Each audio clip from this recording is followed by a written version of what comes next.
Hey guys, this is CS Sagar Kaset to welcome you all to the marathon revision for your chapter number 5 जिसका नाम है fraud and auditors responsibility. जो बोलना है sir बोल दो। फ्रॉड 240 के रिगार्डिंग डिस्कशन करेंगे, बढ़िया से रिवीजन करेंगे।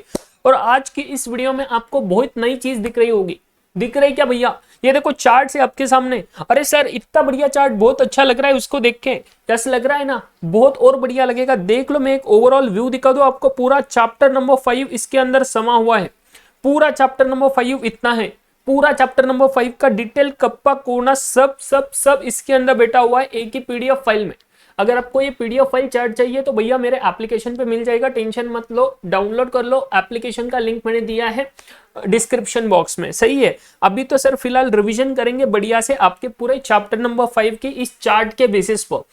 इसका जो बेस है, मैंने स्टडी मॉड्यूल रखा हुआ है, बेस आईसीआई का स्टडी मॉड्यूल है, सो टेंशन मत लेना।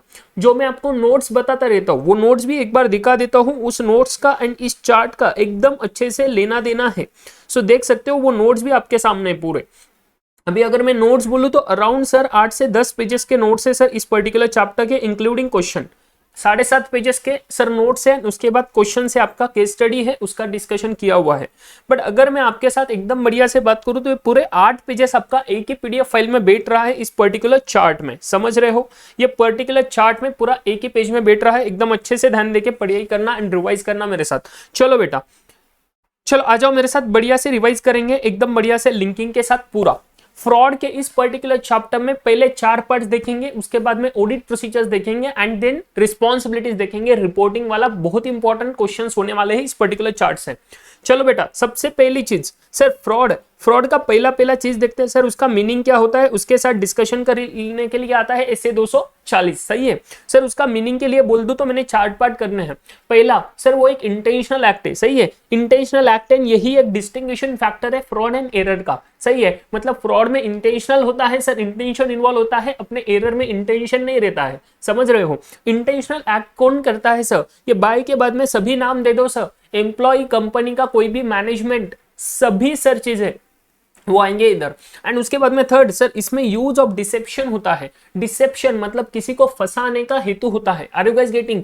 And last one, to obtain the unjust and illegal advantage. तो अगर मैं आपको डेफिनेशन के ऊपर लेके जाऊं अपने फ्रॉड में, तो चलो आ जाओ नोट्स में एंड देख लो बेटा फटाफट से डेफिनेशन क्या बोलता है। फ्रॉड जहां जहां इंपॉर्टेंस रहेगा वहीं पे सिर्फ मैं नोट्स की तरफ लेके जाऊंगा, बाकी कहीं और नहीं लेके जाऊंगा। पूरे चार्ट से रिवाइज करूंगा। जो बच्चे ने मेरे से कोचिंग लिया है वो अपने ये नोट्स जो मैंने नोट्स दिए हैं वो अपने आंखों के सामने रखे एंड बढ़िया से उससे देख ले अगर कोई दिक्कत आता है तो।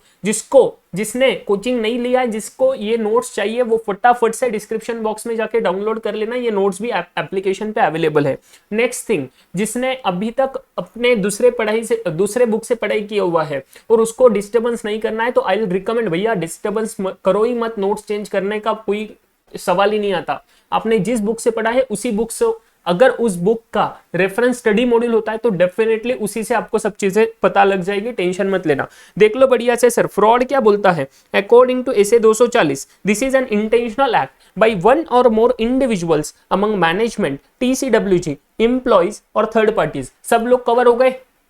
जो बचे कुचे थे वो सब थर्ड पार्टीज में कवर हो गए। और अंदर वाले सर तीनों लोग major management, TCWG, 2020 governance and employees, सही है। Involving the use of deception and the last one, to obtain the unjust और इलीगल एडवांटेज। समझ रहे हो? फ्रॉड का डेफिनेशन फटाफट से रिवाइज हो गया। आ जाओ मेरे साथ नेक्स्ट पार्ट पे। सर फ्रॉड के डेफिनेशन में बस इतना ही था। यस एब्सोल्युटली, एकदम अच्छे से ध्यान रखना है। ये डेफिनेशन दिया है इसे 240 ने। उसके बाद में सर नेक्स्ट पार्ट पे बढ़ जाएंगे हम। फ्रॉड में 2 टाइप्स होते हैं। सो फ्रॉड अगर बोलूं तो 2 चीजें इन्वॉल्व होगी। पहला आएगा fraudulent financial reporting and second होगा मिस अप्रोप्रिएशन ऑफ एसेट्स, सही है। सर फ्रॉडुलेंट फाइनेंशियल रिपोर्टिंग मतलब क्या? फ्रॉडुलेंट फाइनेंशियल रिपोर्टिंग में 3 चीजें इन्वॉल्व होती है। Manipulation, falsification, altering. मैनिपुलेशन मतलब कुछ झोलझाल करना। कैसे करेंगे सर मैनिपुलेशन? देख लो सब लिंकिंग है। वेज ऑफ मैनिपुलेशन, सब पहला इन्फ्लेटिंग और सप्रेसिंग कॉस्ट। इन्फ्लेट करो, कॉस्ट को बढ़ाओ, और सप्रेस करो, कॉस्ट को कम करो। सेकंड, इन्फ्लेटिंग और सप्रेसिंग रेवेन्यू, कॉस्ट को बढ़ाया या जैसे रेवेन्यू को बढ़ाओ। समझ रहे हो? एक तो कॉस्ट को बढ़ाओगे तो क्या होगा? प्रॉफिट कम होगा। रेवेन्यू बाकी सब चीजें वही रखी, जैसी थी वैसी ही रखी, बट कॉस्ट को बढ़ा दिया। 50 रुपए की कॉस्ट 60 रुपए कर दी, 100 रुपए का रेवेन्यू था, प्रॉफिट 50 का 40 पे आ जाएगा। समझ रहे हो। सेकंड चीज सर, इधर प्रॉफिट को बढ़ाना है तो रेवेन्यू को बढ़ाओ, नहीं तो कॉस्ट को कम करो। आपका जो ऑब्जेक्टिव है वो मैटर करता है।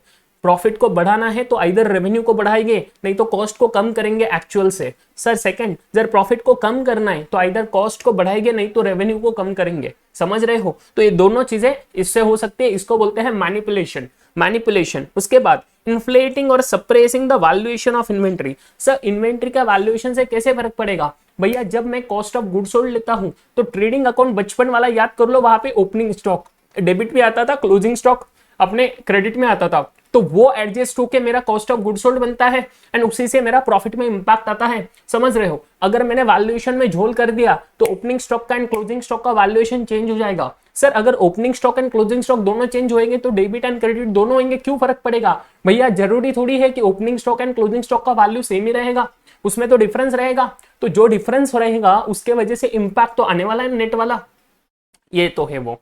समझ रहे हो। Next, failing to adjust the prepaid expense और द आउटस्टैंडिंग लायबिलिटीज। क्या बोले भैया, मैंने प्रीपेड एक्सपेंस को एडजस्ट ही नहीं किया या आउटस्टैंडिंग एक्सपेंसेस को भी एडजस्ट नहीं किया, तो क्या करेंगे सर, झोल हो जाएगा, मैनिपुलेशन बोलता है ये। Next point sir, incorrect treatment of capital and revenue nature item. Capital nature item को मैंने रेवेन्यू ट्रीट कर दिया एंड रेवेन्यू नेचर को कैपिटल ट्रीट कर दिया, झोल हो जाएगा भाई, मैनिपुलेशन ऑफ अकाउंट्स। ये 5 तरीके से सर मैनिपुलेशन होता है अकाउंट्स का, आपको समझ में आ गया। उसके बाद में फॉल्सिफिकेशन, मतलब जो सच है वो नहीं दिखाना, कुछ गलत चीजें दिखा देना। अल्टर मतलब सर जो एक्चुअल में था उसको चेंज करके बताना। अल्टर मतलब जो है उसको चेंज कर देना। नेक्स्ट थिंग सर, ये तो है मेरा फ्रॉडुलेंट फाइनेंशियल रिपोर्टिंग कैसे होता है, उसमें हमने देखा था मैनिपुलेशन, फॉल्सिफिकेशन एंड अल्टरेशन। सही है। मैनिपुलेशन कैसे होता था उसके 5 वेज हमने यहां पर देख लिए। परफेक्ट। नेक्स्ट आता है सर मिस रिप्रेजेंटेशन और इंटेंशनल ओमिशन। क्या बोले, मिस रिप्रेजेंटेशन मतलब गलत चीजें दिखाना, रिप्रेजेंटेशन गलत करना सर, जो एक्चुअल में उसका नहीं कुछ और ही बताना। देन इंटेंशनल ओमिशन मतलब सर इंटेंशन तो आने ही वाला है क्योंकि फ्रॉड है, एंड ओमिशन माने क्या कि जो है उसको दिखाओ ही मत, कंप्लीटनेस का इशू। समझ रहे हो। एंड नेक्स्ट थिंग आता है फ्रॉडुलेंट फाइनेंशियल रिपोर्टिंग में intentional miss application of accounting principle.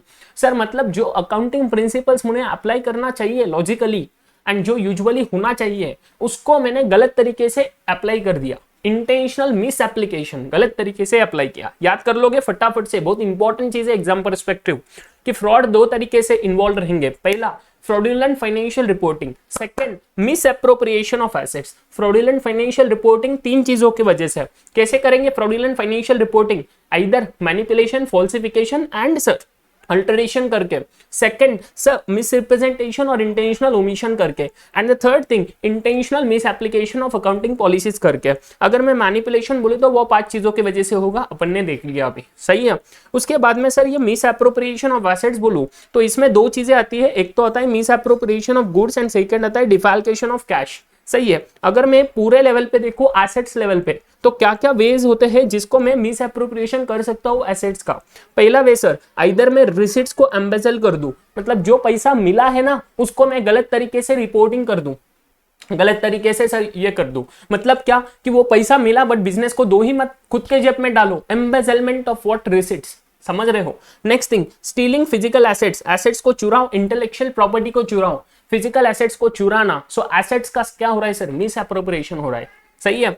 तो मिस एप्रोप्रिएशन ऑफ एसेट्स में पहली 2 चीजें क्या, पहला एम्बेजलिंग रिसीट्स एंड सेकंड आएगा स्टीलिंग फिजिकल एसेट्स और इंटेलेक्चुअल प्रॉपर्टी। थर्ड चीज, बहुत फास्ट जाने वाला हूँ एकदम बढ़िया से, मुझे चैप्टर कम से कम समय में रिवाइज कराना है। जो बच्चे ने पहले पढ़ाई नहीं की उसने पहले पढ़ाई करनी है, फिर ये लेक्चर देखना है ताकि पूरी चीजें चार्ट के फॉर्म में दिमाग में घुस जाए। समझ रहे हो क्या। एंड ये चार्ट आपने खुद बनाया तो बहुत अच्छी बात है, मैं तो रिकमेंड करूंगा कि आप खुद बनाओ जैसे मैंने बनाया हुआ है। सही है। एंड सेकेंड थिंग कि भैया अगर आपको ये चार्ट चाहिए तो आप, मैंने बोला हुआ है कि एप्लीकेशन पे जाके देख सकते हो। नेक्स्ट थर्ड चीज, कॉजिंग एन एंटिटी टू पे फॉर द गुड्स और सर्विसेज नॉट रिसीव्ड।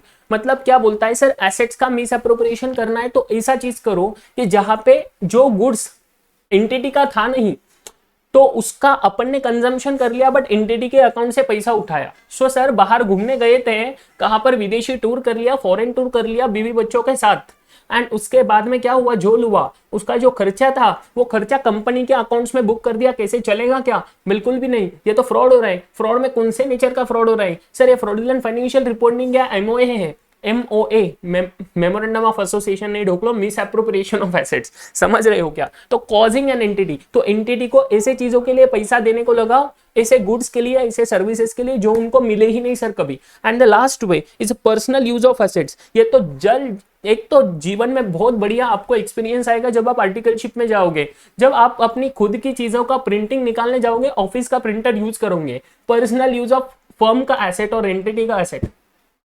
सर इतनी छोटी चीज फ्रॉड करेंगे? Yes absolutely. अगर मैं टेक्निकली बोलूं तो आप लोग फ्रॉड कर रहे हो, आप लोग फ्रॉड करोगे तो नहीं करोगे ना बच्चा, नहीं करेंगे। चलो बोलो मुझे, ये 4 चीजें होती है मिस एप्रोप्रिएशन ऑफ एसेट्स की।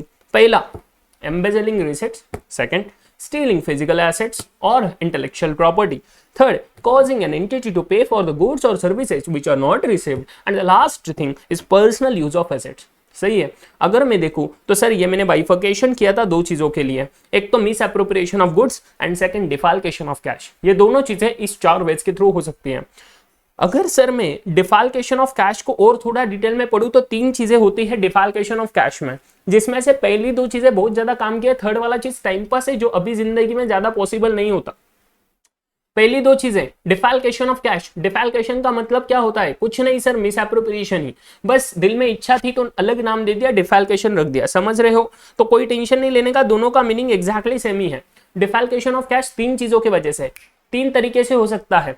पहला inflating cash payment, second suppressing cash receipts, and third way wrong casting, totals wrong costing कर दिया। कैसे रॉन्ग कास्टिंग? मतलब क्या, जो कैश बुक है ना फिजिकल खतावनी रोजमेर, जो आपको पता रहेगा, जो धंधे मतलब बिजनेस रखते हैं, जिसका घर का बिजनेस है उसको पता रहेगा, रोजमेर रहता है, खतावनी रहता है, लेजो बुक ऐसे लाल कलर की वही रहती है। तो उसमें सर आप जब कैश बुक रहेगा उसमें गलत तरीके का टोटल कर दिए, इतनी 100 एंट्रीज थे, उसका टोटल एकदम इज्जत में किया, आया था टोटल 2 लाख रुपए, दिखा दिया सर 1,80,000 टोटल। अभी जब दिखाओगे गलत तरीके से तो उसको बोलते हैं third way wrong casting of totals, समझे? तो मुझे बोलो, आज तो कंप्यूटराइज जमाना है, क्या ये गलती होने का इतना प्रोबेबिलिटी मान ले? अभी के जमाने में कंप्यूटराइज में छोटे छोटे बिजनेस, ठीक है सर, मैं बड़े बड़े लोगों की बात कर रहा, जिनको ऑडिट एप्लीकेबल होते हैं, सही है।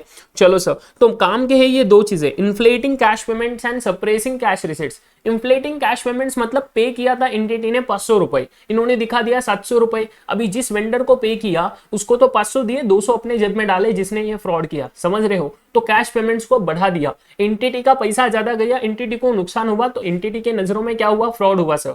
एंड जिसने ये किया उसके नजरों में भी फ्रॉड ही होना चाहिए। अगर वो कुछ अलग मान रहे तो भाई उसकी मर्जी है, तो अपन कुछ नहीं कर सकते, बट वो फ्रॉड है एंड है। Next thing, suppressing cash receipts, very important for your examination. इसका एक वन ऑफ द टाइप होता है teeming and lading. Teeming and lading में क्या होता है देख लो, एकदम बढ़िया से बोल रहा हूं सर। एक कस्टमर का पैसा आया, देन वो दूसरे कस्टमर का पैसा नहीं आया। अभी अगर जिसका दूसरा कस्टमर का पैसा नहीं आया, अगर मुझे उसका प्रोविजन नहीं बनाना है डाउटफुल डेट्स का, बिकॉज मुझे पता है कि दूसरा कस्टमर पैसा ही नहीं देने वाला, अभी ऑडिटर आएगा, वो बोलेगा भाई वो दूसरे कस्टमर का पैसा नहीं आया, बहुत दिन से पेंडिंग है और तुझे भी गारंटी नहीं लगती, तो तू उसका प्रोविजन बना डाउटफुल डेट्स का। बट सर अगर मैं प्रोविजन बनाऊं तो मेरा प्रॉफिट नीचे जाएगा, मुझे नहीं जाना देना प्रॉफिट को नीचे। अरे भाई तुझे प्रॉफिट नहीं कम करना तो तू क्या कर सकता है? तो उसने दिमाग में नाम ले लिया टीमिंग एंड लीडिंग कर सकता हो। बोले सर क्या होता है? क्या किया उसने? वो बोला कि मेरा एक कस्टमर है, देख लो भैया एकदम बढ़िया से मैं आपको बताने जा रहा हूँ ये एग्जाम्पल, बिकॉज ये एग्जाम्पल एग्जामिनेशन के लिए बहुत इंपॉर्टेंट होने वाला है, समझ ले। चलो बेटा आ जाओ मेरे साथ बढ़िया से। टीमिंग एंड लीडिंग देख लो, एक ढोकला है कस्टमर मेरा, एक ढोकला है कस्टमर मेरा। ये पहले वाले कस्टमर ने सर मुझे एडवांस में पैसा दिया, एकदम शॉर्ट में बता रहा हूँ, मैं रेगुलर क्लास में बहुत ज्यादा टाइम लेता हूँ ये सब चीजों के लिए। हाँ तो मिसजज मत कर लेना कि सर क्या पढ़ रहे हो कितना जल्दी में। भाई ये फास्ट ट्रैक एंड एकदम मैराथन रिवीजन है, तेजी से दौड़ना है एंड कंप्लीट करना है। एडवांस आया किसी से 5 लाख रुपए मुझे, अभी इसका पैसा ड्यू था क्या? नहीं सर, फिर भी आ गया, एडवांस में मिल गया। इसका पैसा सर ड्यू है एंड इसका सर प्रोविजन बनना चाहिए अगर मैं लॉजिकली देखूं तो, बट सर ये आदमी को प्रोविजन बनाना ही नहीं, बिकॉज प्रोविजन बनाएगा तो प्रॉफिट कम हो जाएगा। तो ये बोलता है कि भाई इसका जो 5 लाख आया वो मैं इसके अकाउंट में दिखाता हूँ कुछ दिन के लिए। तो मान लो ये जो एडवांस आया ये आया 20 मार्च को और इसका 31 मार्च को प्रोविजन होना चाहिए था, बट वही नहीं कर रहा है ये प्रोविजन। तो इन्होंने क्या किया, झोल किया। देखो ये 20 मार्च को जो 5 लाख आया वो इसके अकाउंट में दिखा दिया 5 लाख रुपए आया हुआ, और मान लो इसका कोई आने वाला पैसा था 6 लाख रुपए, तो दिखा है सर 6 लाख में से तो 5 लाख मिल चुके हैं ना, छोड़ो यार सर 1 लाख बाकी है, कोई प्रोविजन कोई प्रोविजन का जरूरत नहीं है, ऐसा मैनेजमेंट बोल दिया ऑडिटर को। ऑडिटर ने भी बोला चलो ठीक है यार 1 लाख बाकी, बिकॉज 5 लाख तो आ गए। अभी ऑडिटर जब डिटेल में देखेगा तब उसको पता लगेगा, बट एक ओवरऑल अगर देखे तो पता लगेगा क्या। एंड ऑडिटर 100% कभी चेकिंग करता है क्या? नहीं। तो क्या गारंटी कि ये चीज पकड़ा जाएगा? समझ रहे हो। एंड एक बार ईयर एंड हो गया सर 31 मार्च के बाद, तो फिर से इधर के 5 लाख निकाल के इधर के कस्टमर में डाल दो। जब भी ये पहले वाला ड्यू हो जाएगा, जब भी ये ड्यू होगा तब ईयर एंड के बाद में इसके अकाउंट में 5 लाख डाल दो एंड इसका फिर से 6 लाख रुपए आउटस्टैंडिंग दिखेगा। अभी मुझे बोलो, जब मैं ऑडिटर बोलता है कि सर मैं ये 31 मार्च को देखूंगा क्या पोजीशन है, तो 31 मार्च को तो मुझे सिर्फ इसका 1 लाख आउटस्टैंडिंग दिखा, नो प्रोविजन रिक्वायर्ड, एंड इसका तो ड्यू रहेगा पैसा, बट भैया इसने एडवांस दिया हुआ है तो ड्यू भी रहा, ड्यू नहीं हुआ है ना अभी तक, तो इसका भी कोई इश्यू नहीं है सर। तो प्रोविजन का जरूरत पड़ा क्या? ऑडिटर के नजरों से नहीं, तो ऑडिटर इससे चालाक है, इसीलिए बोलता है कि ऑडिट प्रोसीजर इंक्लूड करो कि सब्सिक्वेंट रिसीट्स क्या हुआ है। मतलब जो पैसा ड्यू है ना भैया 31 मार्च को, उसका सब्सिक्वेंटली 31 मार्च के बाद कब पैसा आया है वो देख लो, एंड वो चेक करके देखो कोई झोल है क्या, तो ताकि आप ये ऐसी चीजें पकड़ सकते हो। समझ रहे हो? अरे आर यू गाइस गेटिंग एकदम अच्छे से? तो ये होता है teeming and leading. Teeming and leading very important question from your examination perspective. I hope guys एकदम अच्छे से समझ गए आपको, है ना बेटा। चलो आगे बढ़ते हैं अपने नेक्स्ट पार्ट पे। टीमिंग एंड लीडिंग तो समझ गया, अभी देखते हैं इन्फ्लेटिंग कैश पेमेंट भी देख लिया कि कैश पेमेंट्स को बढ़ाओ। देन देखा sir suppressing cash receipts, teeming and leading one of the way. बाकी सर कैश रिसिट्स कम करना वो तो अनदर वेज रहेंगे, आपके कुछ भी वेज सर रह सकते हैं। जैसे कि फॉर एग्जांपल जो मुझे सेल हुआ था उसका कैश में पेमेंट आया 5 लाख रुपए, बट भैया मैंने दिखाया कि 3 लाख रुपए ही आए और 2 लाख रुपए मैंने बोला उसने दिया ही नहीं कैश में, तो 2 लाख रुपए तो मैंने खुद के जेब में डाल दिया और 2 लाख का प्रोविजन बना दिया। अभी कंपनी का टर्नओवर था 500 करोड़, 500 करोड़ के अगेंस्ट 2 लाख रुपए मटेरियल अमाउंट है क्या? नहीं बोले, कंपनी ने भी ध्यान नहीं दिया। 2 लाख रुपए का इस इंप्लॉय को तो बहुत बड़ा प्रॉफिट हो गया, बट कंपनी के नजरों में सर ये तो बड़ा घाटा हो गया, तो फ्रॉड हो गया। समझ रहे हो? क्लियर? तो ये हुआ suppressing cash receipts and this is what your wrong casting third चीज। तो ये होता है डिफाल्केटिंग ऑफ कैश, डिफाल्केशन ऑफ कैश। समझ गए बेटा? एकदम अच्छे से समझ गए क्या? तो ये मेजर पार्ट अपना खत्म हो रहा है अभी टाइप्स ऑफ फ्रॉड का भी। इसके बाद में आता है सर कि जब मैं फ्रॉड रिस्क बोलूं कंपनी में, तो अभी ऑडिटर का थोड़ा थोड़ा एंगल शुरू हो जाएगा। ये तो पहले सर बेसिक समझ ले कि फ्रॉड कैसा होता है, क्या होता है, क्या टाइप्स के होते हैं सर, एंड फ्रॉड एग्जैक्टली क्या होता है। बट अभी देखेंगे सर ऑडिटर के एंगल से, बिकॉज मुझे ऑडिट करना है। अभी जब मैं ऑडिट करने जाऊंगा तो मुझे देखना पड़ेगा सर कि फ्रॉड रिस्क है या नहीं है, because risk of material misstatement includes both due to risk as well risk by fraud and risk by error too। सही है, दोनों चीजें आती हैं। तो जब रिस्क बिकॉज ऑफ फ्रॉड होता है तो फ्रॉड रिस्क का सर ऐसे क्या क्या चीजें हैं कि जो मुझे इंडिकेट करेगी कि सर फ्रॉड इन्वॉल्व है, हो सकता है, हो सकता है। ऐसी क्या क्या चीजें हो सकती है सर जो मुझे इंडिकेट करेगी कि फ्रॉड हो सकता है इस कंपनी में, थोड़ा ज्यादा ध्यान दे। और एक थप्पड़ मारा मुंह पे मेरे सपने में आके और बोला भाई ये कंपनी में ये चीज हुआ है, ये इंडिकेटर है, तू देख वहां पे फ्रॉड रिस्क हो सकता है। समझे? तो ऐसी कौन सी चीजें हैं जो मुझे दिखा सकती है, इंडिकेट कर सकती है कि भैया फ्रॉड रिस्क हो सकता है। तो वो फ्रॉड रिस्क के कौन से फैक्टर्स अफेक्ट करते हैं वो मुझे देखना है। अभी जब मैं फ्रॉड रिस्क के फैक्टर्स देखूं तो अच्छे से ध्यान देना, 2 चीजों के लिए अलग अलग से देखूंगा। फ्रॉडुलेंट फाइनेंशियल रिपोर्टिंग का अलग से देखूंगा, एंड थर्ड वाला सेकंड वाला सर मेरा मिसअप्रोप्रिएशन ऑफ एसेट्स के लिए अलग से देखूंगा। अभी ये दोनों में भी सर फ्रॉड रिस्क फैक्टर्स में 3 चीजें इन्वॉल्व होती हैं। आइदर सर ये फ्रॉड रिस्क रह सकता है ड्यू टू इंसेंटिव्स और प्रेशर्स। क्या बोले? आइदर ये रह सकता है ड्यू टू इंसेंटिव्स और प्रेशर्स। क्या बोले? इंसेंटिव्स और प्रेशर्स। तो यहाँ पे देख लो मैंने लिखा हुआ है इंसेंटिव्स और प्रेशर्स के वजह से हो सकता है।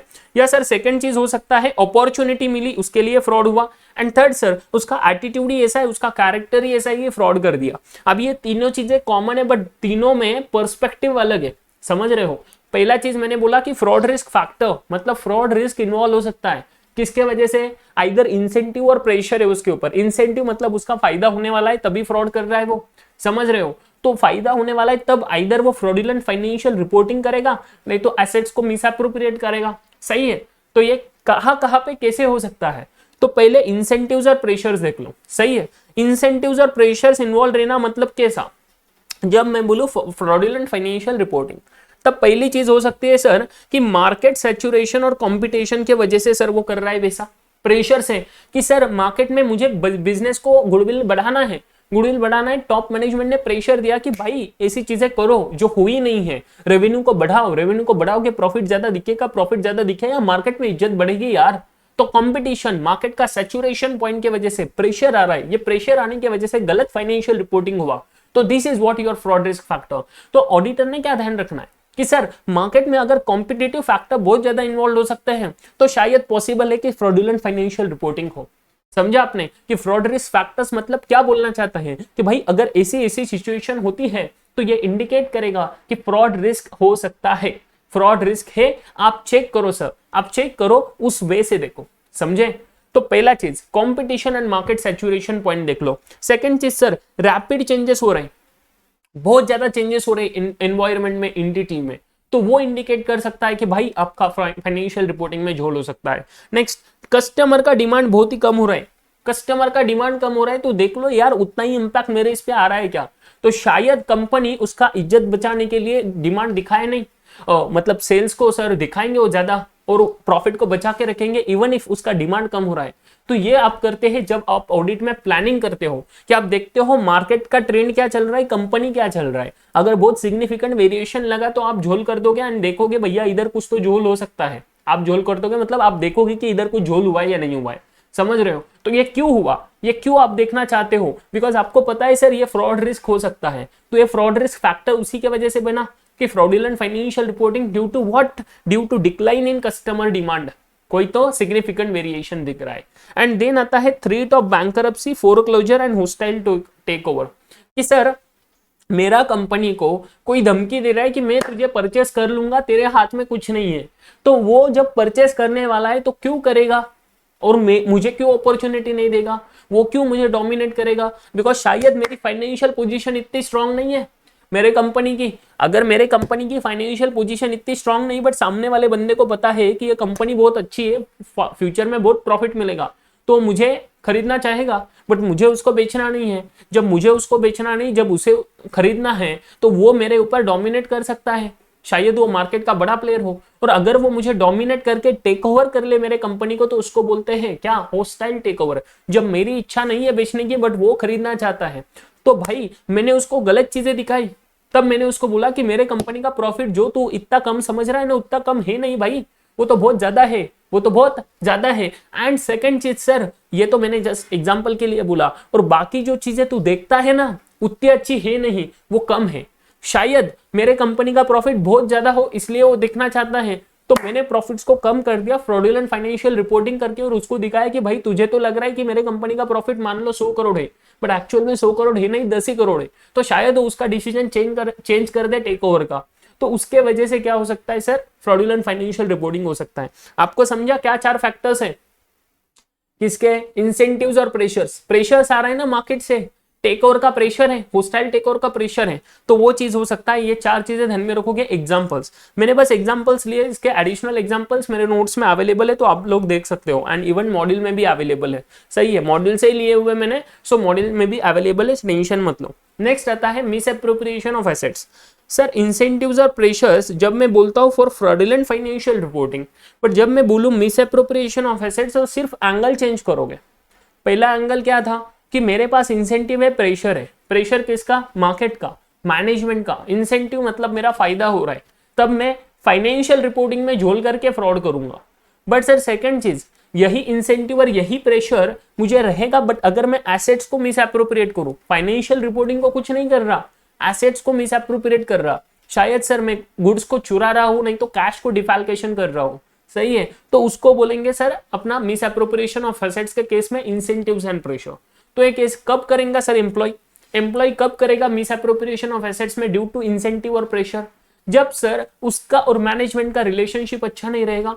सही है, तो due to adverse relationship between the entity and employees. क्या बोले कि मैनेजमेंट जो एम्प्लॉय को इज्जत ही नहीं दे रहा है कंपनी में, वो तो बस ऐसे तनाव डाल रहा है, प्रेशर डाल रहा है कि भाई तू काम कर काम कर काम कर, उसकी सैलरी नहीं बढ़ा रहा। Dissatisfaction in the employee and management के बीच में सर एडवर्स रिलेशनशिप हो गया, तो एम्प्लॉय बोलेगा देख मैं तेरी बैंड बजा दूंगा, कैसे, मैं तेरे एसेट चुराऊंगा, मैं तेरा प्रिंटर चुराऊंगा, मैं तेरा ये चुराऊंगा, मैं तेरा वो चुराऊंगा, इन्वेंटरी को चुरा लिया, कैश को हड़प लिया। सर ये हुआ मेरा मिस एप्रोप्रिएशन ऑफ एसेट्स। मुझे बोलो इसके वजह से फाइनेंशियल पे फर्क पड़ने वाला है क्या? यस एब्सोल्युटली, जब ऑडिट करेगा तब फर्क पड़ेगा। बट उसने जो फ्रॉड किया, उसने कोई फाइनेंशियल में चेंज किया क्या? नहीं, तो ये फ्रॉडुलेंट फाइनेंशियल रिपोर्टिंग नहीं हुआ, बट ये मिस एप्रोप्रिएशन ऑफ एसेट्स हुआ। समझे एकदम अच्छे से। नेक्स्ट पॉइंट सर, ये तो हुआ जब मुझे इंसेंटिव दिख रहा है, जब मुझे फायदा दिख रहा है, जब मेरे पे प्रेशर है, वो सिचुएशन में फ्रॉडुलेंट फाइनेंशियल रिपोर्टिंग कैसे हो सकता है, क्यों हो सकता है, and sir misappropriation of assets क्यों हो सकता है, ये सब चीजें क्यों हो सकता है इसके। अभी सर कभी कभी मेरे पास अपॉर्चुनिटी मिलती है, फ्रॉड क्यों होते हैं भाई, एक तो मुझे इंसेंटिव दिखता है, प्रेशर आता है, तो सेकंड मेरे पास अपॉर्चुनिटी रहती है, भाई तेरे आंखों के सामने तुझे अपॉर्चुनिटी दिख रहा है कि तू फ्रॉड कर सकता है इजीली, तो तू करना चाहेगा, मैं नहीं बोल रहा, तू बोल रहा हो, तू करना चाहेगा, शायद तुम भी नहीं करना चाहोगे तो अच्छी बात है, कोई ना कोई तो करना चाहेगा जिसका कैरेक्टर ही सर खराब है या जिसको अपॉर्चुनिटी दिख रहा है। तो ये सर अपॉर्चुनिटी दिखने का बाद जो आ रहा है वो सेकंड चीज आ रहा है। अभी अपॉर्चुनिटी दिखेगा तो सर वो कब फाइनेंशियल रिपोर्टिंग में चेंजेस करेगा, जब sir significant related party transactions होते हैं, तो ये इंडिकेट करेगा भाई कि मेरे क्या है, मतलब रिलेटेड पार्टी में तो बहुत सर अच्छे से मैनेज कर पाएंगे ना, अपने ही बंदे घर वाले तो अच्छे से मैनेज कर पाएंगे, तो किसके थ्रू मैनेज करेंगे, फाइनेंशियल रिपोर्टिंग के थ्रू।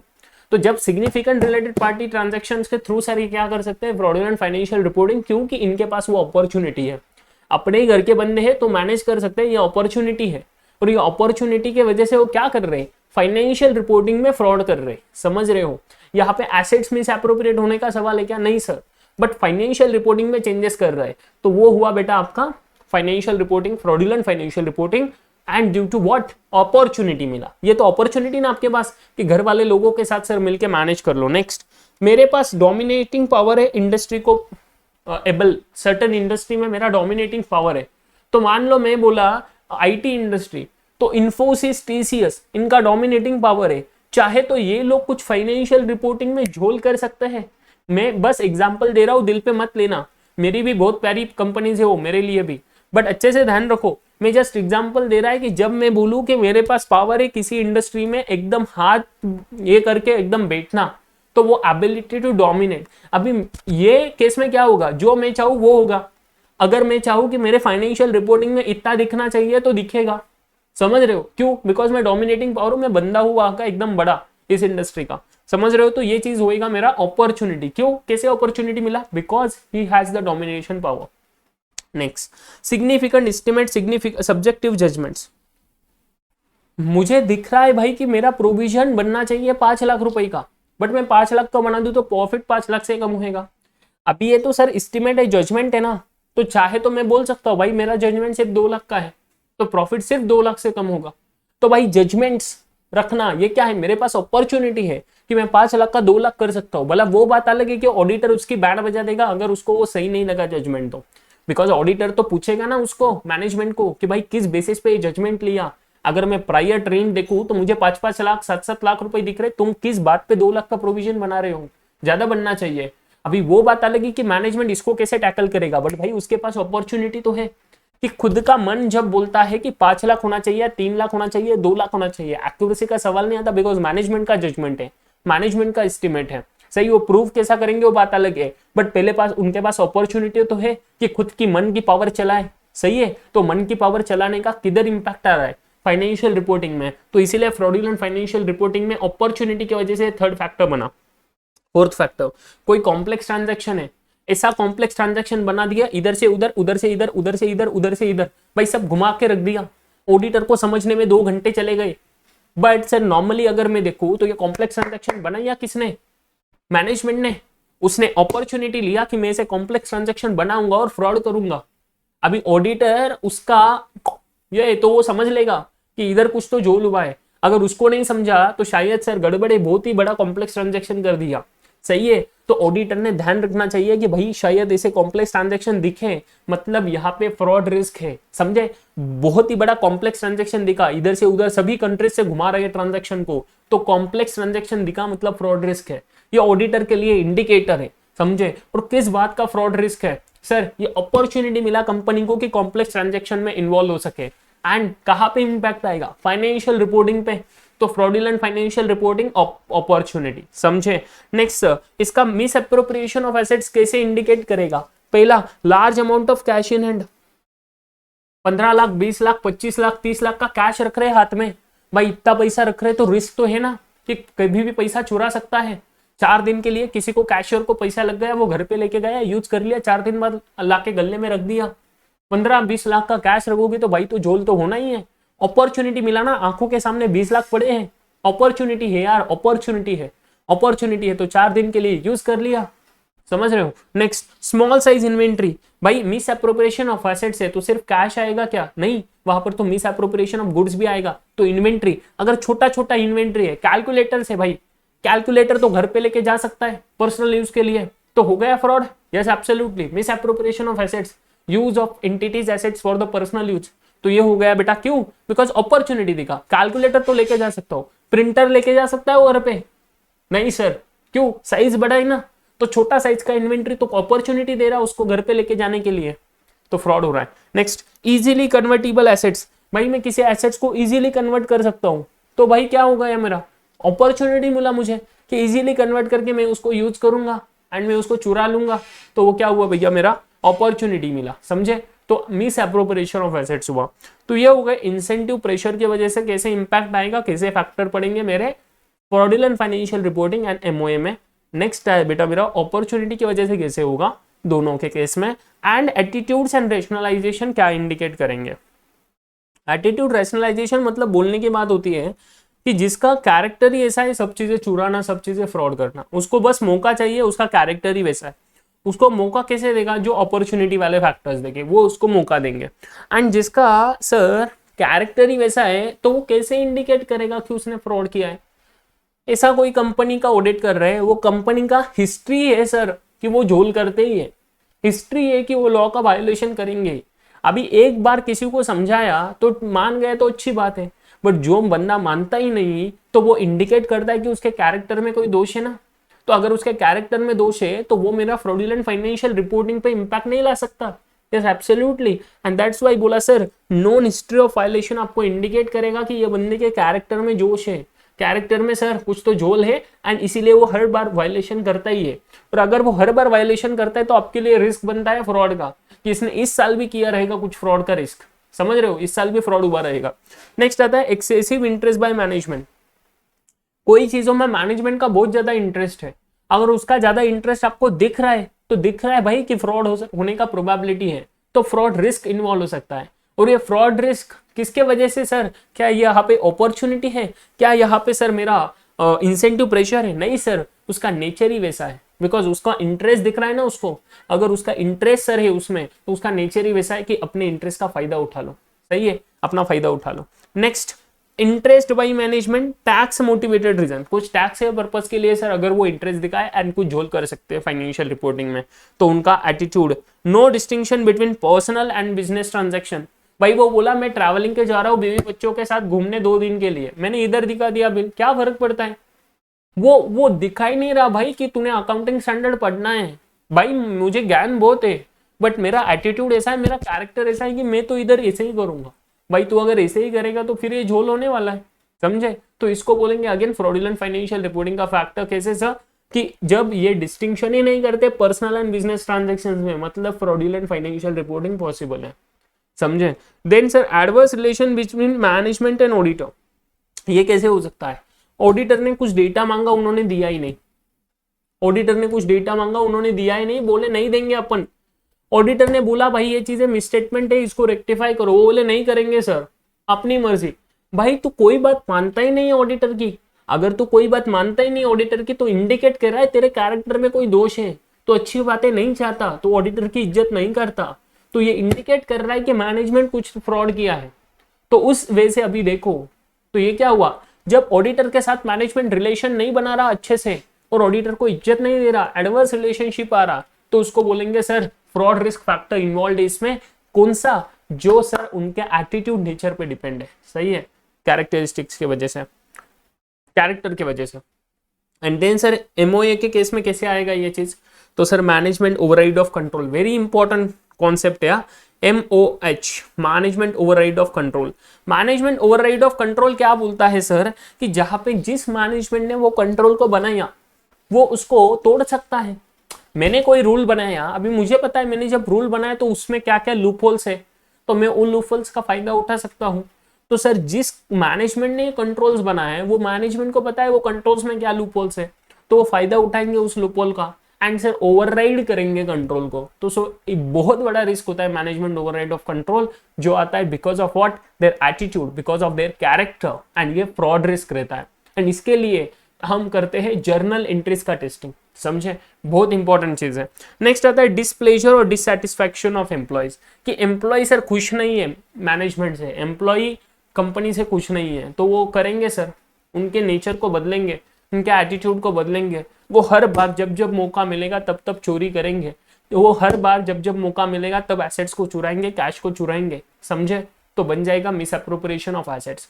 तो अगर ऐसा चीज दिख रहा है आपको कंपनी में जाके कि भाई कोई एम्प्लॉय खुश नहीं है, या ये 4 एम्प्लॉयज खुश नहीं है मैनेजमेंट से, वो हमेशा उनका झगड़ा होता है, हमेशा सर वो ऐसे बेचारे ऐसे बैठे हुए दिखते हैं अपने को जैसे कि उनके ऊपर कोई बड़ा बहुत बड़ा ऐसे बोझ है, तो अपन को दिख रहा है कि ये बंदा शायद कुछ ना कुछ फ्रॉड कर सकता है, और ये क्या हो सकता है, मिस अप्रोप्रिएशन ऑफ एसेट्स के थ्रू कर सकते हैं, समझ रहे हो। अभी इसके बाद आता है टॉलरेंस ऑफ पेटी थेफ्ट। कंपनी में छोटी मोटी चोरी हो जाए तो फर्क ही नहीं पड़ता, वो लोग टॉलरेट कर लेते। किसी ने कैल्सी चुरा लिया, कोई फर्क नहीं पड़ता, कंपनी बोलता है ठीक है चुराने दे। अगर कंपनी टॉलरेट कर रहा है इन चीजों को तो चोरी तो होने ही वाला है भाई सिंपल सी बात है, चोरी तो होने वाला है। तो इसके वजह से, किसके वजह से फर्क पड़ा, ये कैरेक्टर के वजह से, उनको फर्क ही नहीं पड़ रहा, वो टॉलरेट कर रहे हैं छोटी छोटी चोरियों को, समझे। तो ये सब होते हैं fraud risk factor. I hope guys I tried my best कि जितने कम समय में आपको बहुत बढ़िया से रिवाइज करा के दूं ये चीज, समझा। तो यहाँ पे अपना खत्म होता है फ्रॉड रिस्क फैक्टर के 3 चीजें। यहाँ पे सिर्फ याद रखना है 3 चीजें हैं, इंसेंटिव प्रेशर, सेकंड चीज अपॉर्चुनिटी, थर्ड है कैरेक्टर एटीट्यूड। ये तीनों चीजों का सिर्फ एंगल चेंज करना है। पहला एंगल देना है fraudulent financial reporting, second angle देना है मिस एप्रोप्रिएशन ऑफ एसेट्स का। तीनों चीजों में ऐसे 2 एंगल रखने हैं एंड आंसर लिखना है आपने। आर यू गाइस गेटिंग, समझ रहा है। इतना बड़ा क्वेश्चन आपके एग्जामिनेशन में एक्चुअल में तो बनेगा नहीं, इसमें से कोई एक छोटा सा पार्ट बन सकता है कि बोल दो इंसेंटिव्स और प्रेशर्स के वेज ऑफ क्या होते हैं, कौन से फैक्टर्स होते हैं फॉर फ्रॉडुलेंट फाइनेंशियल रिपोर्टिंग। तो आपका आंसर सिर्फ इतना बनेगा, पहला वाला। वो बोल सकते हैं कि अपॉर्चुनिटी का मिस एप्रोप्रिएशन ऑफ एसेट्स के फैक्टर्स बताओ, तो सिर्फ आपका आंसर इतना बनेगा, समझे। तो ये चीज याद रखना, एकदम अच्छे से दिमाग खोल के सर पढ़ाई करना इसकी, और अच्छे से ध्यान में रखना, ठीक है। अभी सर ये रिस्क के फैक्टर्स तो पता चल गए, अभी ऑडिटर का क्या क्या रिस्पॉन्सिबिलिटी है इसके लिए कुछ ऐसे 240 ने कुछ प्रिंसिपल्स बताए। 3 चीजें याद रखना। ऐसे 240 बोलता है कि ऑडिटर का रिस्पॉन्सिबिलिटी है कि वो रीजनेबल एश्योरेंस ऑब्टेन करे। कौन सा एश्योरेंस बेटा, reasonable assurance, not the absolute assurance, समझे, रीजनेबल एश्योरेंस, बिकॉज एब्सोल्यूट तो कभी जिंदगी में नहीं दे पाएगा ड्यू टू इनहेरेंट लिमिटेशन। उसके बाद ऐसे 240 बोलता है कि भाई फ्रॉड का जो डिटेक्शन रिस्क होता है वो सबसे ज्यादा होता है as compare to detection risk of error, कि एरर का पता लगना उसका जो रिस्क है वो फ्रॉड के पता लगने के रिस्क से कम है। या एग्जैक्टली उल्टा बोलूं, फ्रॉड का पता लगने का जो रिस्क है वो एरर का पता लगने के रिस्क से ज्यादा है। क्यों भैया, क्योंकि ये इंटेंशनल है।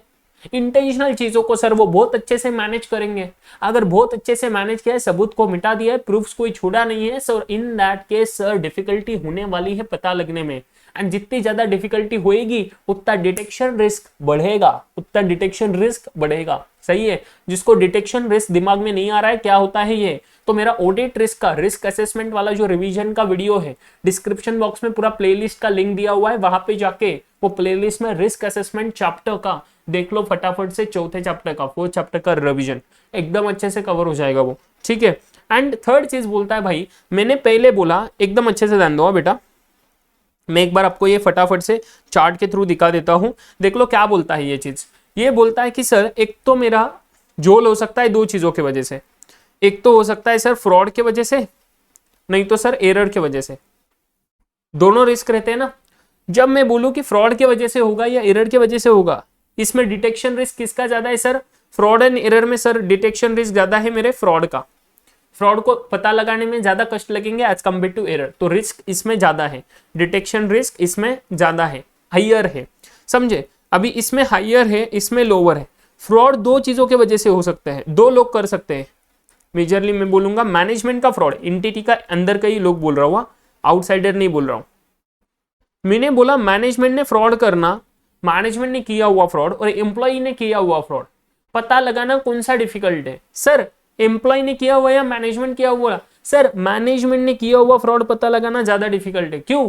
यही तो बोलता है मैनेजमेंट ने किया है तो मैनेजमेंट बड़े लेवल पे तो मैनेज कर सकते हैं, एम्प्लॉय ने किया तो उनके ऊपर तो मैनेजमेंट भी है ध्यान रखने के लिए, बट मैनेजमेंट के ऊपर के एम्प्लॉय ध्यान रखेगा नहीं ना बेटा। तो इसीलिए detection risk in management fraud is higher than employee fraud, समझे? तो मैनेजमेंट फ्रॉड को पता लगाना ज्यादा डिफिकल्ट है, तो ज्यादा डिटेक्शन रिस्क रहेगा उसमें as compare to employee fraud. एकदम क्लियर अच्छे से? तो यही अपना थर्ड पॉइंट था, detection risk in management fraud is higher than employee fraud. ये क्वेश्चन बन सकता है एमसीक्यू में, करेक्ट इनकरेक्ट में एकदम अच्छे से ध्यान रखना। Clear with this? अभी सर ऐसे कौन से सर्कमस्टेंसेस रहेंगे जो इंडिकेट करते हैं कि पॉसिबिलिटी ऑफ फ्रॉड है, कि फ्रॉड हो सकता है। इसे 4 सर्कमस्टेंसेस एकदम अच्छे से ध्यान रखना, मैंने आपके लिए एग्जांपल दिया है यहाँ पे ताकि ये बहुत इंपॉर्टेंट क्वेश्चन है इसलिए। तो पहला सर्कमस्टेंस, जब मुझे अकाउंटिंग रिकॉर्ड में डिस्क्रिपेंसी मिल रहा है। सर अभी अकाउंटिंग रिकॉर्ड में छोटा मोटा डिस्क्रिपेंसी मिला तो आप लोग बोल दोगे क्या कि फ्रॉड हुआ? नहीं बेटा, वो एरर भी हो सकता है, बट सर अगर कोई स्पेसिफिक काइंड ऑफ एरर्स मिल रहे हैं जो इंडिकेट करते हैं कि फ्रॉड हुआ है, जैसे कि कट ऑफ एडजस्टमेंट्स हुए, मतलब ईयर के एंड में कोई एडजस्टमेंट्स हुए बड़े बहुत सारे, तो ईयर के एंड का एडजस्टमेंट इंडिकेट करता है कि भाई कुछ झोल करने के लिए हुआ रहेगा, तो फ्रॉड का इंडिकेटर है। सर तो कट ऑफ पीरियड एडजस्टमेंट्स ये इंडिकेट करता है मेरा क्या? फ्रॉड होने का शक्यता है यहाँ पे। अनऑथोराइज सीरीज ऑफ ट्रांजेक्शन, मैंने बोला कि अनऑथोराइज ट्रांजेक्शंस मिले और मुझे जो सैंपल ट्रांजेक्शंस मिले उसमें भी अनऑथोराइज मिले, तो इसलिए मैंने सैंपल साइज बढ़ाया और अनऑथोराइज मिले, तो सर इंडिकेट कर रहा है कि फ्रॉड होने का पॉसिबिलिटी है यहाँ पे। सेकंड, सीरीज ऑफ ट्रांजेक्शंस मिले, 99 रुपीज के सभी 10 ट्रांजेक्शंस मिले, एक्चुअल ट्रांजेक्शन का वैल्यू कितना था? 1000 रुपए, बट इन्होंने क्या किया 99 या 100 रुपीज का ट्रांजेक्शन करके 10 ट्रांजेक्शंस बनाए। क्यों किया ऐसा? सर बिकॉज अगर 100 रुपए के ऊपर जाता है तो अप्रूवल लगता है, 100 रुपए तक को अप्रूवल नहीं लगता, तो इसने 100 के 10 ट्रांजेक्शंस बनाए, मतलब अप्रूवल ही लिया नहीं। तो अगर ऐसा चीज मुझे दिख रहा है, एक ही कस्टमर का एक ही दिन पे सेम टाइम पे 10 100 के इनवॉइस बन रहे हैं और मुझे पता है बिकॉज मैंने पहले अंडरस्टैंडिंग लिया हुआ है ना एंटिटी का और उनके इंटरनल कंट्रोल्स का, तो उनका इंटरनल कंट्रोल था कि 100 के ऊपर गया ट्रांजैक्शन तो अप्रूवल चाहिए, बट मुझे दिख गया कि 100 के 10 ट्रांजैक्शंस बनाए, शायद हो सकता है 1000 का एक ट्रांजैक्शन हो, अप्रूवल को बचाने के लिए 100 के 10 बना दिए, तो इंडिकेट कर रहा है सर पॉसिबिलिटी ऑफ फ्रॉड है, समझा? नेक्स्ट आता है कॉन्फ्लिक्टिंग और मिसिंग एविडेंस। जब मैं ऑडिट किया तब मुझे कुछ एविडेंस मिले नहीं, और जो एविडेंस मिले वो कॉन्फ्लिक्ट कर रहे थे। शायद मुझे एक एविडेंस मिला, उसके बेसिस में मैंने कुछ कंक्लूड करना चाहता हूं, बट उसी ट्रांजैक्शन के लिए मुझे कोई दूसरा एविडेंस मिला और इसके तरफ से पहले एविडेंस के बेसिस पे जो कंक्लूजन आएगा और दूसरे में जो आएगा उसमें तफावत है सर, उसमें बहुत बड़ा डिफरेंस है। पहला एविडेंस कुछ और ही इंडिकेट कर रहा है, दूसरा कुछ और ही इंडिकेट कर रहा है। कॉन्फ्लिक्टिंग एविडेंस, समझे? इसको बोलते हैं कॉन्फ्लिक्टिंग एविडेंस। तो ये कॉन्फ्लिक्टिंग एविडेंस अगर मुझे दिख रहा है तो मुझे लग रहा है भाई यहाँ पे कुछ तो झोल है।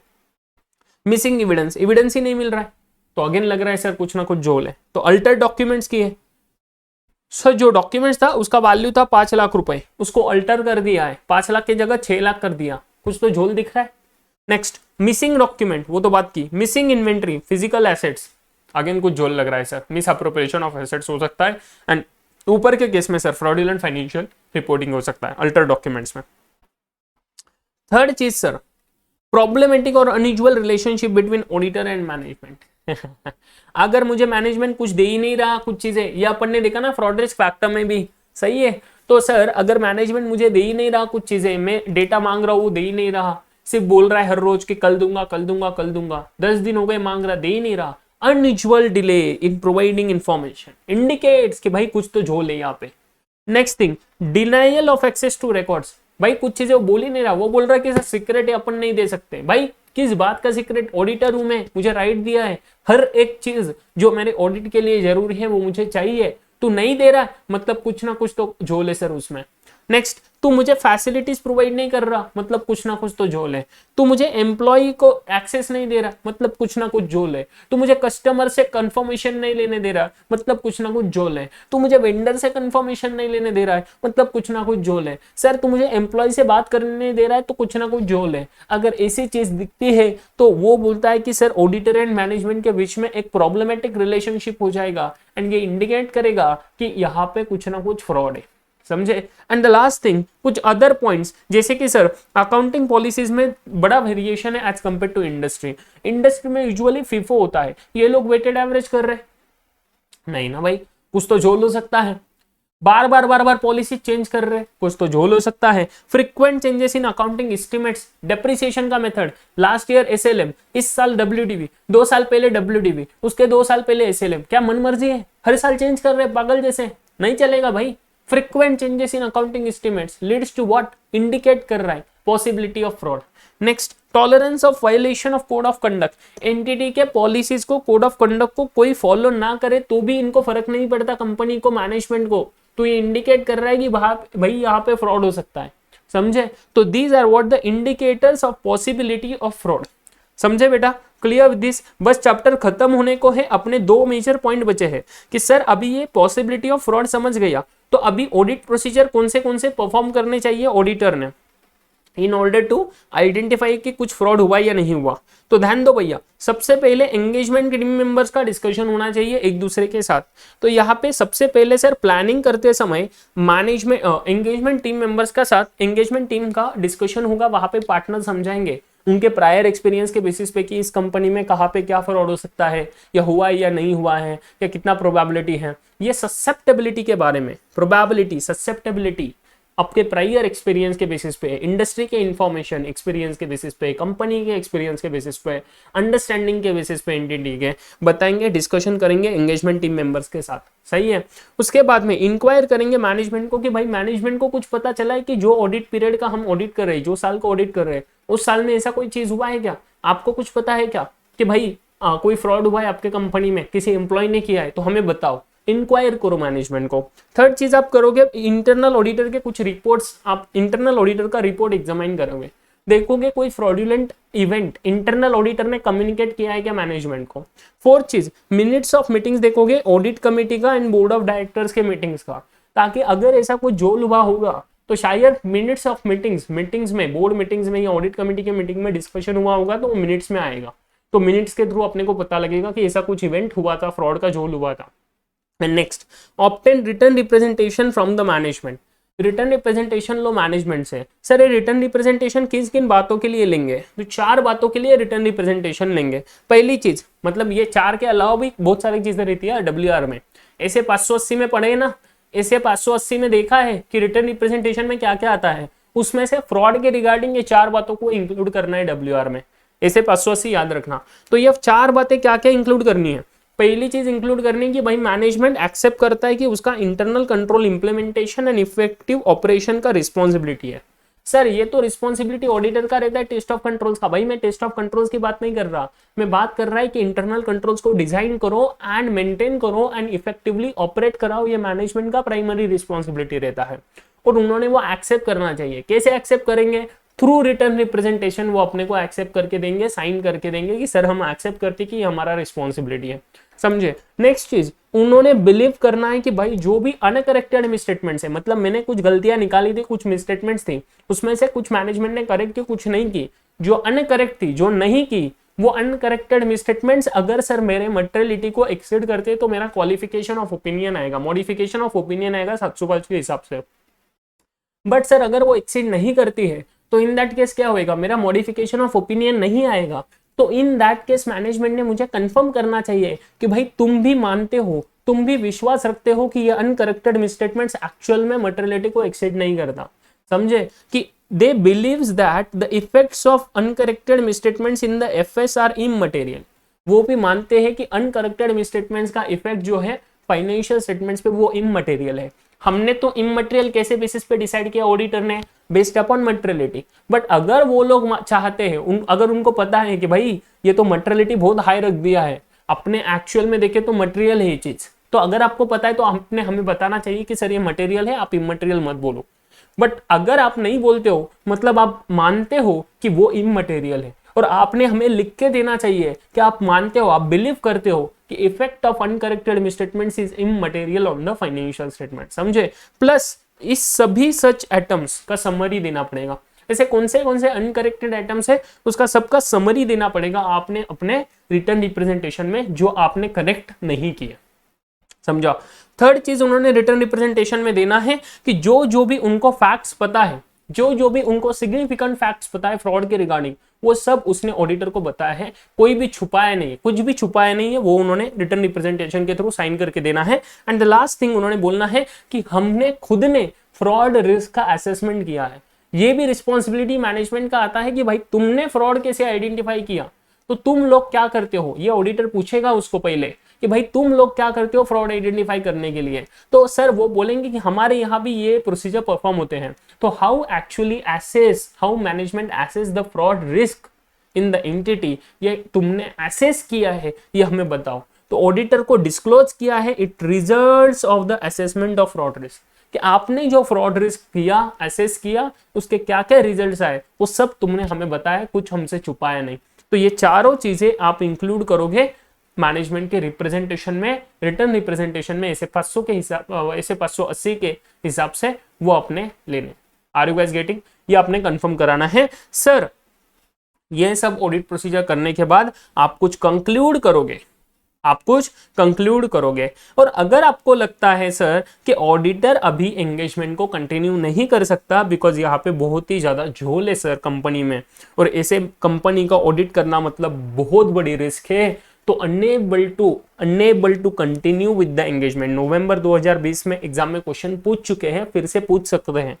तो if auditor is unable to continue with the engagement, then auditor ने डिटरमाइन करना है कि उसका प्रोफेशनल एंड लीगल रिस्पॉन्सिबिलिटीज क्या है। क्या उसको किसी को रिपोर्टिंग करना है, जैसे कि सर जिसने उसको अपॉइंट किया माने शेयर होल्डर्स, या जैसे कि सर रेगुलेटरी अथॉरिटीज, वो उसने डिटरमाइन करना है। अगर रिपोर्टिंग करने का जरूरी है तो आ जाएंगे लीगल रिक्वायरमेंट्स के बेसिस पे, तो 143(12) देन कारो का रिपोर्टिंग, ये सब चीजें अपन पढ़ेंगे बस 2 मिनट में, ठीक है। तो ये पहली चीज करनी है, determine professional and legal responsibilities. Then second चीज देखना है whether withdraw from the engagement is possible. भाई क्या तुम कंपनी के एंगेजमेंट से, ऑडिट के एंगेजमेंट से विड्रॉ कर सकता है क्या? कोई लॉ तुझे अवॉइड तो नहीं करता है विड्रॉ करने के लिए, वो तूने चेक करना है सब लॉज एंड रेगुलेशन को कंसिडर करके। एंड अगर तू विड्रॉ कर लेता है तो विड्रॉ करने से पहले तूने मैनेजमेंट एंड टीसीडब्ल्यूजी से डिस्कस करना है एंड उनको रीजंस बोलने हैं कि क्यों तू कंपनी का ऑडिट छोड़ना चाहता है, क्यों विड्रॉ करना चाहता है। एंड तूने कुछ प्रोफेशनल रिस्पॉन्सिबिलिटीज फॉलो करनी है जो डिस्क्लोज एंड रिपोर्टिंग की जो भी रिक्वायर्ड है। समझ लिए? Clear with this? तो जैसे कंपनी ऑडिट में एक पार्ट आएगा आपका रेजिग्नेशन ऑफ ऑडिटर का, सेक्शन 140 सबसेक्शन 2, तो वो चीजें आप पढ़ोगे एंड वो रिस्पॉन्सिबिलिटीज आपने फॉलो करनी पड़ेगी। उसके बाद रिपोर्टिंग रिस्पॉन्सिबिलिटी जो फॉलो करनी पड़ेगी वो आएगी आपकी लीगल रिक्वायरमेंट्स। क्या क्या लीगल रिक्वायरमेंट्स है? सबसे पहले लीगल रिक्वायरमेंट आती है सेक्शन 143 सबसेक्शन 12 की, जहां पे कोई वेरी इंपॉर्टेंट चीज, अगर ये ऑडिट में आपको पता चला कि कोई फ्रॉड हुआ है और वो फ्रॉड अगर किसी एम्प्लॉय या ऑफिसर ने किया है, सिर्फ एम्प्लॉय ऑफिसर के केस में सेक्शन 143 सबसेक्शन 12 एप्लीकेबल होता है, किसी और फ्रॉड के केस में नहीं होता। किसी कस्टमर ने फ्रॉड किया कंपनी के साथ नहीं एप्लीकेबल होगा, किसी वेंडर ने किया नहीं होगा, किसी थर्ड पार्टी ने किया नहीं होगा। सिर्फ एम्प्लॉय और ऑफिसर ने अगर फ्रॉड किया तो सेक्शन 143 सबसेक्शन 12 का रिपोर्टिंग का रिक्वायरमेंट आएगा ऑडिटर की तरफ। क्या रहेगा देख लो, इस सेक्शन के हिसाब से अगर कोई एम्प्लॉय और ऑफिसर फ्रॉड करता है तो ऑडिटर का रिस्पॉन्सिबिलिटी है कि जैसे ही उसको पता लगता है, from knowledge of that date, जिस दिन पता लगा उस दिन से इमीडिएटली एक तो उसने रिपोर्टिंग करना है, बट मैक्सिमम 2 दिन के अंदर उसने रिपोर्टिंग करना है। क्या? इमीडिएटली रिपोर्टिंग करना है, नहीं तो कुछ रीजन की वजह से अगर इमीडिएटली नहीं कर पाया तो मैक्सिमम 2 दिन के अंदर सर उसने रिपोर्टिंग करना है। किसको रिपोर्टिंग करना है? वो फ्रॉड के बारे में। पहली चीज तो अगर उस कंपनी को 177 के हिसाब से ऑडिट कमेटी एप्लीकेबल है तो ऑडिट कमेटी को रिपोर्टिंग करना है। अगर ऑडिट कमेटी एप्लीकेबल नहीं है तो ऑडिट कमेटी अगर उन्होंने मैन्युअली मतलब खुद ने वॉलेंटरीली किया हुआ है अपॉइंट तो उनको करेंगे, एंड सर और सर बोर्ड ऑफ डायरेक्टर्स को करेंगे। अगर ऑडिट कमेटी एप्लीकेबल नहीं है, नहीं ऑडिट कमेटी, तो बोर्ड ऑफ डायरेक्टर्स को रिपोर्टिंग करेंगे। समझे? क्या क्या रिपोर्टिंग करेंगे? पहली चीज सर वो बोलेंगे कि किस नेचर का फ्रॉड है, उसके बाद में कौन से पार्टीज उसमें इन्वॉल्व है, मतलब कौन से एम्प्लॉय कौन से ऑफिसर्स इन्वॉल्व है, एंड उसके बाद में उसका एस्टिमेटेड अमाउंट कितना है। क्या बोले? फ्रॉड का एस्टिमेटेड अमाउंट कितना है। अभी जैसे ही सर वो रिपोर्टिंग करेंगे, अगर एस्टिमेटेड अमाउंट उसने बताया हुआ 1 करोड़ से कम है तो इन दैट केस ऑडिटर का रिस्पॉन्सिबिलिटी खत्म हो गया एंड अभी सिर्फ रिस्पॉन्सिबिलिटी आएगा बोर्ड ऑफ डायरेक्टर का। उनका रिस्पॉन्सिबिलिटी रहेगा कि वो बोर्ड के रिपोर्ट में डिस्क्लोजर दे इस चीज का जो ऑडिटर ने रिपोर्टिंग किया है फ्रॉड का। और क्या क्या डिस्क्लोजर देंगे बोर्ड के रिपोर्ट में? पहली चीज जो ऑडिटर ने 3 चीजें बताई थी ना, वो तीनों चीजें बताएंगे, nature, amount and parties involve, and अगर उन्होंने कुछ एक्शन लिया है तो क्या एक्शन लिया है वो चीज वो यहाँ पे बताने वाले हैं, समझे, बोर्ड रिपोर्ट में। ये हुआ जब फ्रॉड का अमाउंट, एस्टिमेटेड अमाउंट जो ऑडिटर ने एस्टिमेट किया वो 1 करोड़ से कम है, तो एग्जैक्टली 1 करोड़ रहेगा तो भी नहीं, यहाँ पे ये चीज आएगा, सिर्फ आएगा लेस देन 1 करोड़ के केस में। अगर एग्जैक्टली 1 करोड़ या 1 करोड़ से ज्यादा होता है तो इन दैट केस ये बोर्ड ऑफ डायरेक्टर को बताने के बाद, रिपोर्टिंग करने के बाद 45 दिन का रिस्पॉन्स पीरियड रहेगा उनके पास। ऑडिटर का रिस्पॉन्सिबिलिटी अभी खत्म नहीं होता है इस केस में। More than equal to 1 crore के केस में ऑडिटर का रिस्पॉन्सिबिलिटी इतने जल्दी खत्म नहीं होगा। उनको 45 दिन का पीरियड देंगे बोर्ड ऑफ डायरेक्टर्स और ऑडिट कमेटी जिनको भी रिपोर्टिंग किया है, और वो 45 दिन में उनका रिस्पॉन्स आना चाहिए कि भाई तुम लोग क्या मानते हो, तुमने क्या क्या एक्शंस लिए, वो पूरा रिस्पॉन्स आना चाहिए ये हमने जो रिपोर्टिंग किया। अगर उनका 45 दिन में रिस्पॉन्स मिल जाता है, if the response is received with in 45 days, तो जिस दिन रिस्पॉन्स मिला, मान लो 20 दिन में रिस्पॉन्स मिल गया है, तो जिस दिन रिस्पॉन्स मिला 20वें दिन 28 डे के विद इन 15 डेज, 28 डेज से विद इन 15 डेज उन्होंने रिपोर्टिंग करना है सेंट्रल गवर्नमेंट को। तो from the date of receipt within 15 days reporting has to be done by the auditor to the central government. क्या क्या reporting करेंगे? यहाँ पे 3 चीजें आएगी बेटा। सबसे पहली चीज आएगी कि जो आपने पहले बोर्ड ऑफ डायरेक्टर्स को, ऑडिट कमेटी को बताया था वो 3 चीजें, प्लस मैनेजमेंट का क्या रिस्पॉन्स आया, एंड वो रिस्पॉन्स के ऊपर आपके क्या कमेंट्स है, ये 3 चीजें आप सेंट्रल गवर्नमेंट को बताएंगे। कब बताएंगे? Within 15 days from the date of receipt of response. But sir अगर आपको रिस्पॉन्स नहीं आता है, अगर आपको रिस्पॉन्स नहीं आता है तो इन दैट केस आपने जैसे ही 45 दिन खत्म हो जाएंगे, उस खत्म होने के 45 दिन एक्सपायर होने के बाद within 15 days from the date of expiry of 45 days आपने सेंट्रल गवर्नमेंट को रिपोर्टिंग करना है, समझे। और क्या रिपोर्टिंग करेंगे इन दैट केस? जो आपने पहले रिपोर्टिंग किया था वो 3 चीजें, प्लस आपने एक स्टेटमेंट देना है कि भाई हमें कोई रिस्पॉन्स नहीं मिला board of directors and audit committee से, समझ लिए। तो ऐसा चीज होने वाला है अकॉर्डिंग टू सेक्शन 143 सबसेक्शन 12।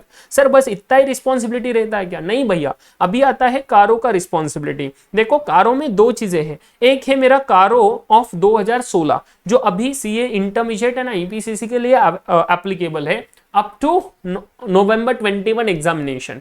इसके बाद 22 से आएगा बेटा कारो 2020 मोस्ट प्रोबेबली, समझ रहे हो। तो अभी तक के लिए ये एप्लीकेबल है, बट मैंने दोनों चीजें दे दी है, कारो 2016 भी दिया है, 2020 भी दिया है। आपके एग्जाम को जो भी ये वीडियो देख रहा है, आपके एग्जाम को जो भी एप्लीकेबल रहेगा वो ही आपने देखना है, बाकी चीजें आपने छोड़ देनी है। नहीं आप छोड़ो मत कुछ, बिकॉज कारो 2020 में कारो 2016 भी आएगा। तो जिसको कारो 2016 एप्लीकेबल है वो उस इतना ही देखो, कारो 2020 का देखो मत। एंड जिसको कारो 2020 एप्लीकेबल है उसने दोनों चीजें देखनी है, 2016 भी एंड 20 भी देख लो। अगर कारो 2016 के हिसाब से देखो, वैसे सीएमए वाले बच्चों के लिए कारो 2020 एप्लीकेबल है फॉर द जून 2021 एग्जामिनेशन। जुलाई में जो एग्जाम होएगा मोस्ट प्रोबेबली, जो भी पोस्टपोन एग्जामिनेशन रहेगा उसके लिए कारो 2020 एप्लीकेबल रहेगा। तो क्लॉज 10 आता है कारो 2016 में, कारो 2020 में आता है क्लॉज 11। सिर्फ 1 नंबर का डिफरेंस है क्लॉज में, समझे। क्लॉज 10 के हिसाब से कारो 2016 में सबसे पहले ऑडिटर का रिपोर्टिंग रहता है कि कोई फ्रॉड कंपनी ने किया है क्या एंड कंपनी पे हुआ है क्या, by the company or on the company, whether any fraud has been occurred by the company or on the company by its officers or employees, जो उनके एम्प्लॉइज और ऑफिसर्स ने किया। यहाँ पर भी थर्ड पार्टी का फ्रॉड रहेगा तो वो इन्वॉल्व नहीं होएगा रिपोर्टिंग में, सिर्फ ऑफिसर एंड एम्प्लॉइज का रहेगा। एंड सेकेंड चीज, जो नोटिस हुआ है या रिपोर्ट हुआ है during the year to the management, जो कंपनी ने नोटिस किया या कंपनी को किसी ने रिपोर्ट किया, उसी फ्रॉड का रिपोर्टिंग आप करोगे, बाकी कुछ नहीं करोगे। तो सर बाकी ऑफिसर एंड एम्प्लॉइज का जो नोटिस नहीं हुआ या जो रिपोर्ट नहीं हुआ, जो सिर्फ ऑडिटर को पता चला, तो वो आप जाएंगे सिर्फ 143(12) में, वो आपके कारो रिपोर्टिंग में नहीं आएगा। एंड अगर ऐसा कुछ है तो in that case nature and amount आपने डिस्क्लोज करने हैं। कोई नोटिस हुआ है, फ्रॉड रिपोर्ट हुआ है, मैनेजमेंट को किसी ने किया है, तो इन दैट केस आपने उसका नेचर एंड अमाउंट भी आपके कारो रिपोर्टिंग में बताना है ऑडिट रिपोर्ट के साथ। अभी कारो 2020 में कारो 2016 की जी चीजें थी एग्जैक्टली वैसी इन्वॉल्व होती है, प्लस 2 चीजें एडिशनल है। इसमें आता है क्लॉज 11 सबसे पहले, एग्जैक्टली कारो 2016 का तो जो चीज था वो रिपोर्टिंग करेंगे ही, प्लस ऑडिटर ने कोई 143.12 का रिपोर्टिंग किया है क्या, वो भी कारो 2020 के रिपोर्ट में बताना है आपने, समझे। तो 2020 के हिसाब से अगर ऑडिटर ने कोई 143.12 का रिपोर्टिंग किया रहेगा तो वो बताना है कि भाई हमने 143.12 का रिपोर्टिंग किया है। And whether the auditor in form ADT 4, 143.12 का रिपोर्टिंग फॉर्म ADT 4 में होएगा। And whether the auditor has considered any whistle blower complaints. अभी विसल ब्लोअर पॉलिसी होता है, आपको पता है कंपनी में कि कोई एक छुपाया हुआ बंदा रहता है जिसके बारे में किसी को पता नहीं रहता, कि वो बंदा इसलिए अपॉइंट किया है कि अगर उसको कंपनी में कोई फ्रॉड दिखे तो वो सिर्फ ऑडिट कमेटी को जाके बताएगा कि फ्रॉड हुआ है, शायद, समझे। बट किसी को पता नहीं होता है कि ये बंदा विसल ब्लोअर है, समझे। तो अगर ऐसे किसी विसल ब्लोअर ने, जो भी कंपनी का विसल ब्लोअर रहेगा, अगर उसने कोई कंप्लेंट्स किए हैं तो आपने देखना है कोई कंप्लेंट्स हुए हैं क्या जिस साल का आप ऑडिट कर रहे हो उस साल में। एंड अगर हुए हैं तो वो आपने बताना है आपके ऑडिट रिपोर्ट में, कारों में नॉट इससे 700 का ऑडिट रिपोर्ट नहीं, कारों का रिपोर्टिंग में आपने बताना है कि सर ये हुआ है, रिसीव्ड हुआ है, एंड ऐसे ऐसे सर इसका इतने कंप्लेंट्स वगैरह रिसीव हुए, समझा। ये था आपका कारो 2020 का भी रिपोर्टिंग। चलो, तो इसी के साथ आपका खत्म होता है फ्रॉड के चैप्टर का पूरा रिवीजन। इसके अलावा आपके चैप्टर नंबर 5 में फ्रॉड में कुछ भी नहीं है। अभी ये वीडियो मैंने चैप्टर नंबर 5 क्यों बोला, बिकॉज इंटरमीडिएट में चैप्टर नंबर 5 है, एग्जैक्टली एप्लीकेबल रहेगा IPCC वाले ओल्ड कोर्स के बच्चों के लिए भी, समझ लिया। चलो बेटा, आई होप आपको ये चार्ट के थ्रू बहुत ज्यादा हेल्प हुआ रहेगा। अगर मैं आपको बोलूं कि इसके नोट्स में जाओगे तो नोट्स भी एग्जैक्टली यही बोलता है जो मैंने आपको सबको बताया, सही है। इसके अलावा कुछ नहीं बोलता है। आपका मेरा जो नोट्स है वो भी बेस्ड ऑन ICI मॉड्यूल ही है, सो उसका भी टेंशन मत लेना।